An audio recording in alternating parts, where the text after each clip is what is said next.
Somewhere in Texas next Tuesday, Erling Haaland will jog out for Norway against Ivory Coast, fresh, rested, 90 minutes of fuel still in his legs that he didn't burn in Boston. Hold that image for a second. Because on Friday night at the stadium in Foxborough, while the world tuned in expecting to watch him trade punches with Kylian Mbappé for the Golden Boot, Haaland sat on a bench in a tracksuit and watched another man take the night and walk off with it. The man was Ousmane Dembélé. And by halftime, the script everyone had spent a week writing was confetti. Let's set the stage honestly, because the hype was real. This was sold as a heavyweight clash, Mbappé against Haaland, the two most feared finishers in Europe, deciding Group 1 with the Golden Boot hanging over it. The build-up was about nothing else. Two teams already through to the round of 32, one night to settle who tops the group and earns the lighter road through the knockouts. Everything pointed to a duel. Then Norway's coach, Ståle Solbakken, tore the poster off the wall before kickoff. Norway made 10 changes from the side that had beaten Senegal. 10. The captain, Martin Ødegaard, gone. Haaland, who'd scored in every group game, gone. A reserve goalkeeper, Egil Silvik, in for Ørjan Nyland. Norway didn't tweak their lineup. They dismantled it. And that decision is the hinge this entire night swings on. So let's actually put it on trial, because there are two ways to read it and both deserve a fair hearing. Here's the case for the prosecution, and it isn't gentle. Norway didn't only rest players, they walked away from a real prize. Beat France, and they top the group, and they get a shorter, less brutal path through a tournament that's making teams crisscross an entire continent. ESPN put it plainly. Norway could have beaten France in Boston to top their group and take a different route into the knockouts, with less traveling and more rest. To the people who saw a white flag, Solbakken didn't lose this game. He decided not to play it. Now the defense, because Solbakken isn't an idiot, and he said so himself. The break that we had from the last game to this game was the shortest of any team, so it's a no-brainer, he said. 5 or 6 of his regulars were running on fumes after 80 minutes against Senegal. And his bigger argument cuts to the bone of what this tournament is. The only argument for not doing what we did is that the fans in Norway and here could have seen Erling and Martin. But then it wouldn't be a long World Cup, and that's what we're here for. Translation. We're not here to entertain you for one Friday. We're here to go deep. That's a coach playing the long game, and you don't get to call it cowardice until you see how it ends. ETV Barrett France 24. But here's the catch, and keep it in your back pocket. That gamble only looks smart if Norway's first choice 11 beats Ivory Coast on Tuesday. Lose that, and the white flag in Boston looks a lot less like strategy and a lot more like a coach who threw away a winnable game for nothing. France, meanwhile, did not care about the philosophy. They cared about the open goal Solbakken had left them, and they sprinted at it.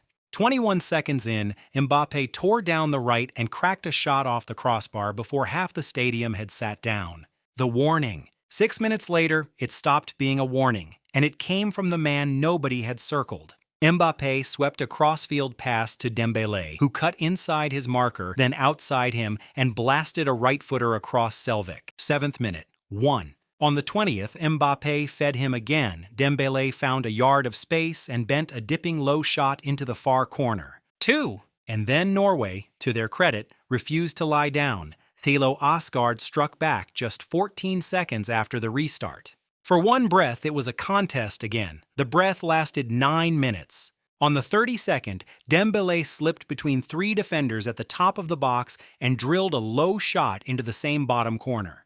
3. Hat trick, canceled the night before the interval. And here's the line worth saying out loud, the one this whole evening keeps circling back to. They came to watch Mbappé and Haaland, and Dembélé reminded the world he was the only Ballon d'Or winner on the pitch. Now lean in, because this is where a result turns into history. Dembélé's 3 goals came inside 32 first-half minutes, the second quickest hat trick in World Cup history, behind the 24-minute treble Austria's Erich Probst scored against Czechoslovakia in 1954. 72 years that record has stood. Dembélé came within 8 minutes of it. It was also the first-half hat trick at a World Cup since Russia's Oleg Salenko in 1994. And in French terms, the company he just walked into is almost comically exclusive. He became only the 3rd Frenchman ever to score a World Cup hat trick, after Just Fontaine in 1958 and Mbappé in the 2022 final. Fontaine did his in a different football century. Mbappé did his in a World Cup final. Dembélé did his on a Friday night against a reserve side, which brings us to the part that has to be said. ESPN, let's be fair, because this channel doesn't sell you fairy tales. This hat trick came against a second-string Norway missing 10 regulars and a backup keeper in goal. How much does it truly prove?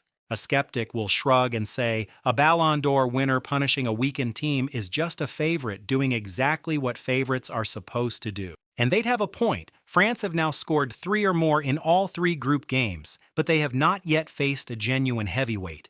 The duel that would have measured them got cancelled by rotation. The real exams start now.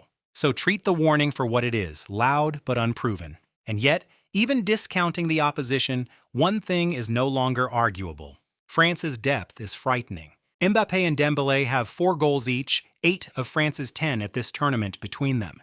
The point isn't that France have one superstar. It's that if Mbappé ever limps off, Dembélé is sitting right there, ready to score the goals instead. That's not a squad, that's a hydra. In the Golden Boot race, it tightened the noose. Messi sits top on 5, his record-breaking 18th career World Cup goal already in the books. Behind him, packed shoulder to shoulder, Mbappé, Haaland, Vinicius Jr., and now Dembélé, all on 4. The man who didn't kick a ball on Friday is still tied for second. That's how absurd this race has become. But the heaviest thing about Friday night wasn't on the scoreboard at all. And this is the detail almost nobody led with. Didier Deschamps wasn't on the touchline. He had learned on Tuesday morning that his mother had died, and he flew home to France to attend her funeral. His assistant of many years, Guy Stéphane, took the technical area in his place. Sit with the timing of that.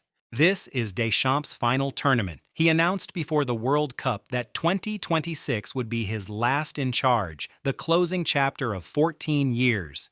The second man in history, after Beckenbauer, to win the World Cup as both player and coach. And in the middle of his farewell campaign, he had to leave his team and bury his mother.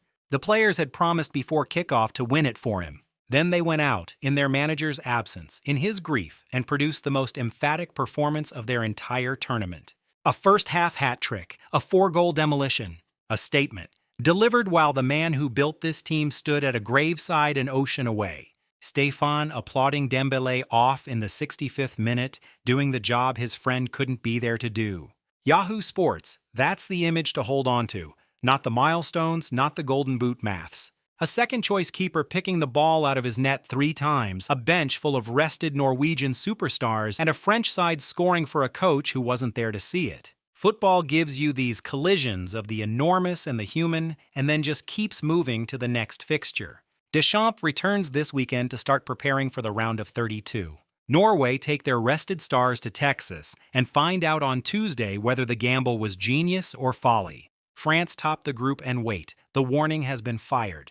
Whether it means anything, we find out against someone who can actually fight back. So tell me what you saw on Friday. A Ballon d'Or winner announcing himself, or a favorite flat track bullying a reserve team that had already given up? And was Solbakken a sharp tactician protecting his best players, or a coach who waved a white flag and threw away a winnable game? Drop it in the comments, I read them. If you want the knockout breakdowns as the bracket unfolds, the subscribe button keeps you in the room. Because the duel we were promised never happened, and somehow the night was unforgettable anyway.